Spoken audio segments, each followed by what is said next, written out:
మూడు, ఏ ప్రాతిపదికన ఈ స్థానాలని ఎంపిక చేశారు, ఏ ప్రాతిపదిక, మీ దగ్గర ఉన్నటువంటి సర్వే రిపోర్ట్ ఏంటి? ఉదాహరణకి తూర్పుగోదావరి జిల్లాలో అనపర్తి సీట్ ఇచ్చాను. ఒకవేళ ఆంధ్రప్రదేశ్ లో కనుక విపరీతమైనటువంటి హవా వచ్చి 174 స్థానాలు తెలుగుదేశం జనసేన గెలిచిన బీజేపీ కూటమితో కలిపి ఓడిపోయే సీట్ ఏంటంటే ఖచ్చితంగా అనపర్తి. అంటే అక్కడ వైఎస్ఆర్సీపీ ఎంత బలంగా ఉందనేటువంటి విషయం నాకు చాలా తేటగలిగింది.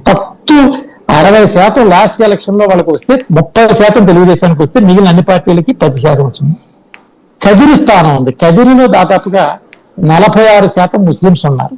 సిటిజన్షిప్ అమెండ్మెంట్ యాక్ట్ మేము ప్రవేశపెట్టిన తర్వాత స్థానికంగా అక్కడ రెచ్చగొట్టినటువంటి ఈ యొక్క ధోరణి వల్ల అక్కడ ఏ రకంగా బీజేపీ గెలుస్తుందని చెప్పి కదిరి స్థానాన్ని మాకు ఎంపిక చేశారు.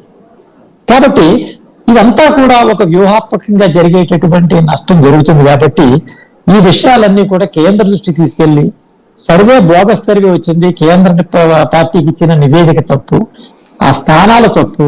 కాబట్టి ఈ అన్నిటిని కూడా దృష్టిలో పెట్టుకుని మీరు దీనికి సంబంధించినటువంటి విషయాలు గమనించాలని చెప్పి కోరుతూ, పార్టీలో ఉండుకున్నటువంటి సీనియర్ మెంబర్లను కూడా మీరు ఈ సందర్భంగా దృష్టిలో పెట్టుకుంటే ఈ రాష్ట్రంలో కార్యకర్తలకు సంబంధించినటువంటి ఒక మనోబలం, ధైర్యం, పార్టీ మమ్మల్ని అర్థం చేసుకుని కాస్తంగా అనేటటువంటి ఒక విశ్వాసాన్ని నింపే అవకాశం ఉంటుంది అనేటటువంటి విషయాన్ని మేము కేంద్ర పార్టీ దృష్టికి తీసుకెళ్ళడం జరిగింది.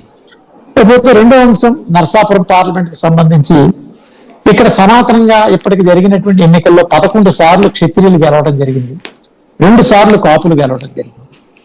కాబట్టి ఇప్పుడు తెలుగుదేశం వీటన్నిటికీ కూడా భిన్నంగా వైఎస్ఆర్సీపీ ఈ రోజు ఇక్కడ ఒక బీసీ సామాజిక వర్గానికి చెందినటువంటి మహిళని ఎంపిక చేసి జగన్మోహన్ రెడ్డి గారు ఒక పావురి ఈ నియోజకవర్గంలో విసరడం జరిగింది.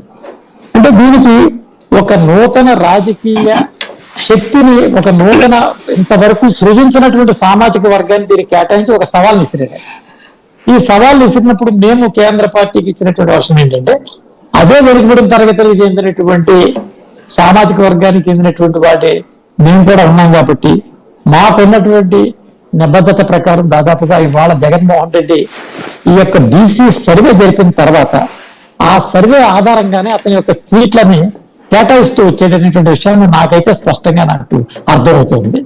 ఇది 83లో ఎన్టీ రామారావు అప్పుడు దాకా మహావృక్షాలు ఉన్నటువంటి సనాతనంగా అనువంశికంగా అనుభవిస్తున్నటువంటి వారందరికీ కూడా నూతన వ్యక్తి 83లో ఎక్కిస్తే, మళ్ళీ 2024లో ఈ యొక్క అంశాన్ని తీసుకుని జగన్మోహన్ రెడ్డి కొత్త వ్యక్తులు, అంటే ఇంతవరకు అసలు ఏ ప్రాంతంలో టచ్ అయినటువంటి వర్గం ఉంది. ఇవాళ నరసాపురం పార్లమెంట్ లో 13.5 లక్షల ఓట్లు ఉంటే 7.5 లక్షల ఓట్లు బీసీలకి చెందింది.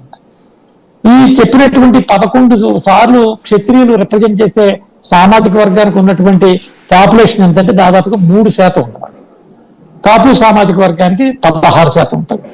కాబట్టి ఈ నిష్పత్తిలో మేము కూడా ఈ యొక్క పార్టీ ప్రాతిపదిక ఆలోచన అంశం, ఈ జగన్మోహన్ రెడ్డి గారు తీసుకున్నటువంటి ఈ ప్రత్యేకమైనటువంటి విధానానికి కౌంటర్ గా ఇచ్చేటటువంటి నివేదికలో నా పేరు కూడా పరిశీలనలోకి వెళ్ళడం వల్ల ఈ రోజు ఈ యొక్క చర్చలో నరసాపురం పార్లమెంట్ నుంచి, అంటే నేను 96లో ఈ పార్లమెంట్ నుంచి నేను కంటెస్ట్ చేయడం జరిగింది.